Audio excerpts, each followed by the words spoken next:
Greetings to everyone. Today, I want to share with you a review of a film about a man who fell in love with an underage girl named Lolita. Professor Humbert is driving his car on a country road. His car is weaving and his face is covered in blood. On the back seat lies a bloodied gun, and in his hands, he holds a hairpin. This hairpin belongs to the girl he fell madly in love with, the girl who turned his life upside down.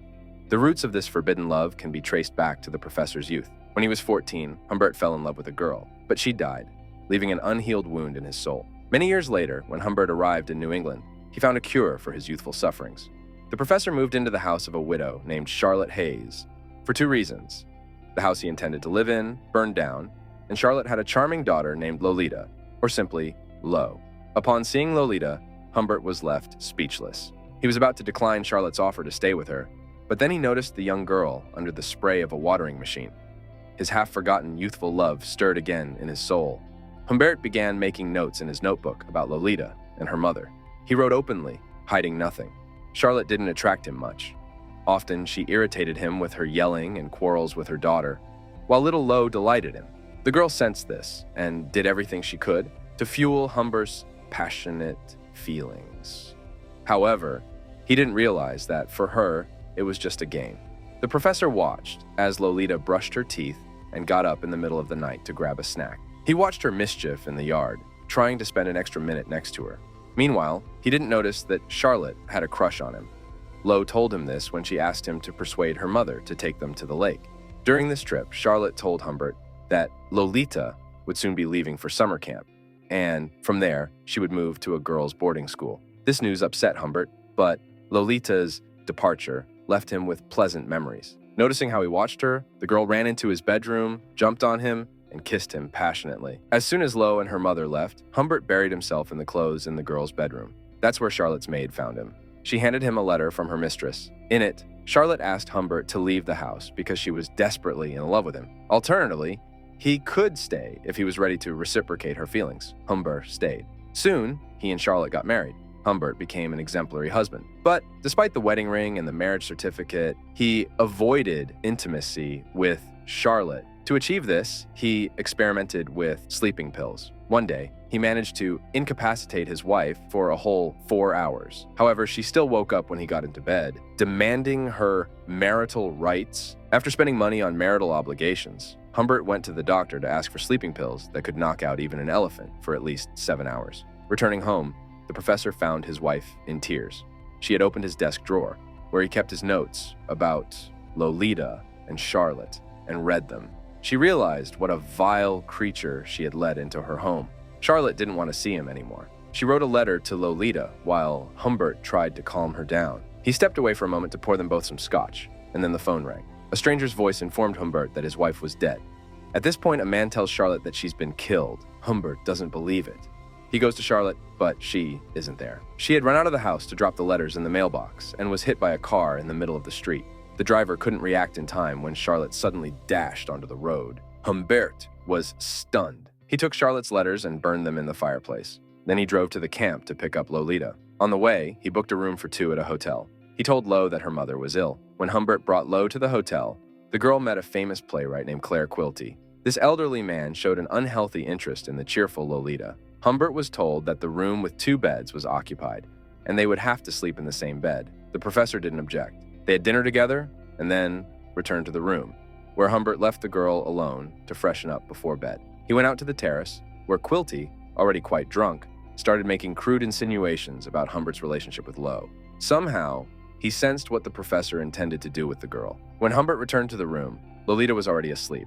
In the morning, Lo took the initiative. The girl made it clear that this was not her first time. On the way home, Lolita wanted to call her mother, and Humbert had to tell her the truth. Little Lo cried all night after learning that her mother had died, but she had no one left but Professor Humbert. So, she quickly forgave him for hiding Charlotte's death from her. Humbert took Lolita away from her hometown. They traveled around the country, staying in roadside motels and having carefree times. Lolita behaved like a typical child. Humbert, however, took advantage of an opportunity that doesn't come to many. But even this idyll came to an end. Humbert decided to enroll Lo in school.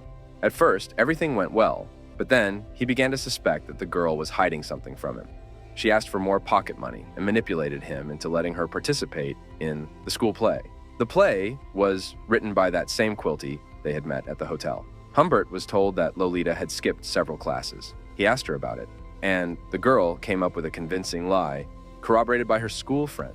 Humbert thought that Lolita wanted to run away from him. That's why she was saving her pocket money. They had a fight, and Lo ran away. The professor searched for her for a long time in the pouring rain. Finally, he found her in a cafe. The girl was talking to someone on the phone. He took her home, and Lolita said she wanted to leave, but this time, she would choose the route herself. They set off on another journey across the country. Along the way, Humbert noticed someone following them. The stranger didn't bother to hide. At a gas station, he saw Lolita talking to a man. When he asked her about it, the girl said the stranger was just asking for directions. They stopped at another motel, and Humbert went out to get some fruit. When he returned, he realized that Lolita had gone somewhere. Consumed by jealousy, he tried to find out who she was so interested in, but little Lo just laughed in response. She understood that the professor was completely under her control.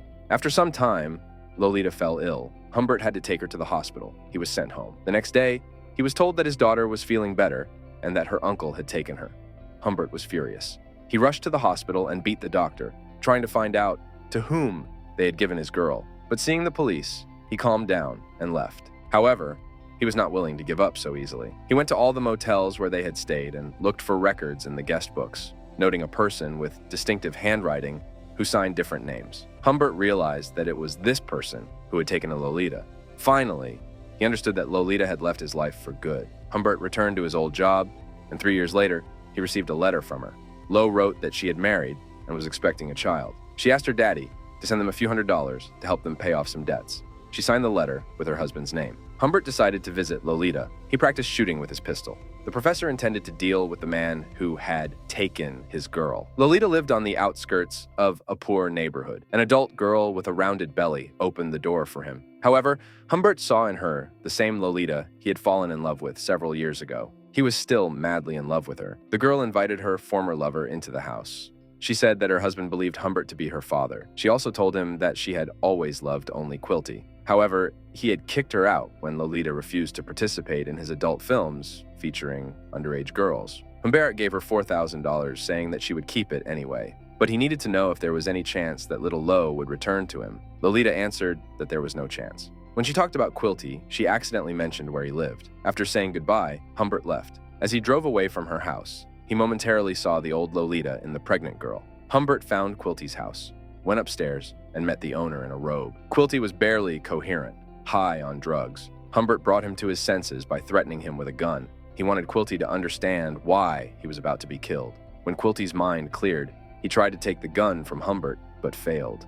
Then Quilty tried to run, but the professor managed to shoot him several times. Quilty crawled into his bed, trembling with fear. That's where Humbert finished him off. Covered in blood, he drove away. On the road, the police stopped him, but Humbert seemed oblivious to everyone around him. All his thoughts were on Lolita. Humbert was imprisoned, where he died of a heart attack. Lolita died a few weeks later during childbirth. That's all for today, friends. If you enjoyed this video, don't forget to like, subscribe to the channel, and click on the bell. Goodbye.